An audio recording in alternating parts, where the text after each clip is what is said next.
l'autel, le culte préserve la santé de l'esprit. Jour 9, gardez le cap. Bien-aimés, alors que nous sommes en train de tirer petit à petit vers la fin de ce programme spécial de 10 jours de prière 2023, nous voulons nous rappeler qu'il est tout aussi important que pendant que nous soignons notre système d'adoration et que nous revenions à l'autel de notre divin Père, il est tout aussi important de garder notre cœur, notre âme et notre esprit connectés à Dieu. Comme je le disais un peu précédemment dans une de nos études, qu'il ne suffit pas seulement de faire une pratique de culte ordinaire, une espèce de formalité de culte donné à Dieu, mais il nous faut davantage guérir nos blessures, guérir notre être intérieur, guérir notre mental, afin que notre adoration soit de plus en plus accessible et agréable devant le trône de Dieu. Le cœur humain non régénéré est sérieusement en danger. Si vous regardez les informations autour de vous, et généralement nous avons des tristes événements, des faits divers qui suscitent des angoisses, de l'amertume, de la tristesse dans nos cœurs à cause des actes manqués que les hommes opèrent jour et nuit au travers du monde. Autant de scandales qui nous font mal et qui font constater que notre humanité est en train de dégénérer dans sa moralité. La société humaine meurt, le mal devient de plus en plus accru et le bien remplacé par le mal. Dieu a besoin que nous reparions cette politique de violence qui s'accroît, la corruption politique et la corruption dans nos actes, tout ce qui accroît à la violence et la criminalité qui devient de plus en plus comme une norme de société. Dieu veut reconstruire nos cœurs et il nous demande de garder notre cœur, non pas le cœur comme cet organe qui palpite à l'intérieur de notre thorax, mais le cœur de notre pensée, le centre de notre cœur cérébral, le centre de nos pensées. C'est ainsi que dans la parole de Dieu, dans le livre de Proverbes, le chapitre 4, le verset 23, la parole nous exhorte de garder notre cœur. Garde ton cœur plus que toute autre chose, car de là viennent les sources de la vie. Proverbe chapitre 14, le verset 23.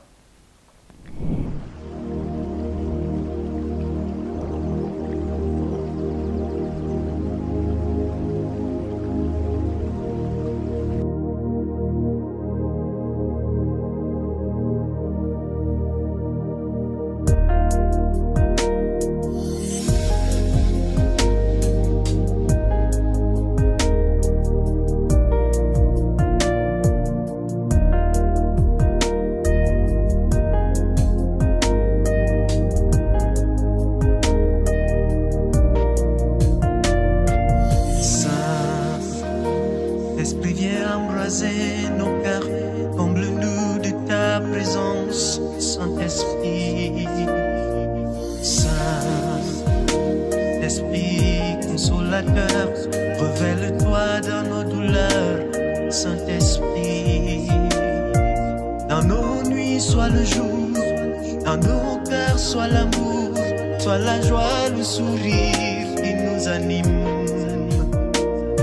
Fais-nous entendre ta voix, fais-nous saisir ta loi, que la lumière de ta flamme nous illumine. Esprit, révèle-nous le Père, lui qui nous forma de ses mains et de sa terre. Saint Esprit, montre-nous sa puissance, son amour, sa clémence.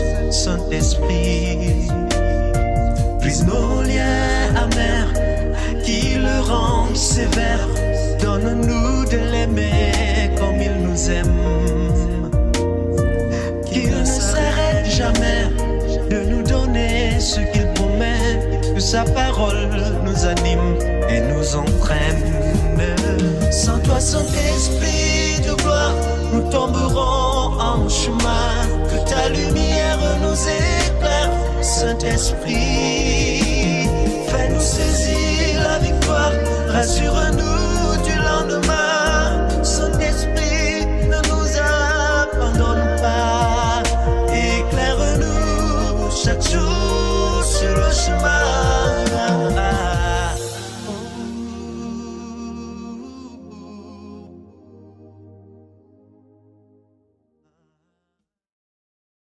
La recrudescence des accidents cardiovasculaires aujourd'hui témoigne de ce que la pression de la vie rend les gens de plus en plus sensibles à ce qu'ils traversent. Les effets que la pression a sur nous, nos activités, notre travail, la pression familiale, nos responsabilités, nos charges au foyer ou à la maison ou au lieu de service, dans nos activités, montent tellement en grand que préoccupent notre pensée, notre imagination, que les uns et les autres se retrouvent du jour au lendemain être victimes des troubles cardiovasculaires. Dieu a besoin de nous restaurer. Et la chose qui nous restaure dans notre être intérieur pour que nous gardions le cap, c'est la lecture, la méditation de la parole de Dieu. Parce que cette parole nous restaure. Elle restaure notre âme. Elle nous corrige. Elle nous rend apaisés dans nos maux et dans nos douleurs. Elle est capable de transformer notre environnement si nous y croyons et que nous la méditions avec un peu soit tant de notre reconnaissance et de notre gratitude vis-à-vis de Dieu. Nous comprenons donc ainsi que l'Esprit contrôle l'homme tout entier. Toutes nos actions, bonnes ou mauvaises, ont une source dans notre esprit. Et nous devons donc guérir notre esprit, soulager notre âme des angoisses de ce monde, soulager notre cœur des attentes et des incertitudes de notre vie qui peuvent survenir n'importe quand et n'importe comment dans notre vie. Une personne que nous perdons, un emploi que nous perdons, un mariage que nous perdons, un accident dont nous sommes victimes. Tout peut arriver à n'importe quel moment de notre vie, mais nous devions être prêts à accepter les changements et les mutations qui peuvent survenir et qui ne dépendent pas toujours de nous, mais dont nous avons besoin d'avoir la force, le courage et la volonté nécessaires pour garder le cap et avancer sereinement malgré les inquiétudes et les angoisses de ce monde.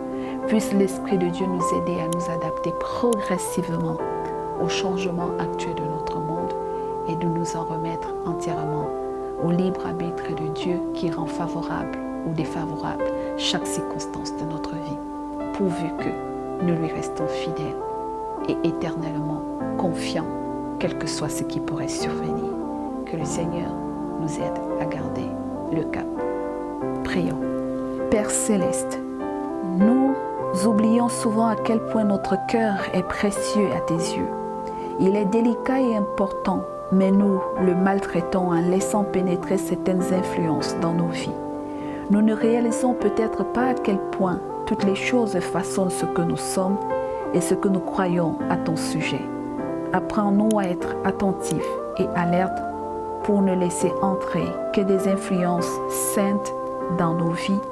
Viens Seigneur, entre et vis ta vie en nous, au nom de Jésus-Christ. Amen.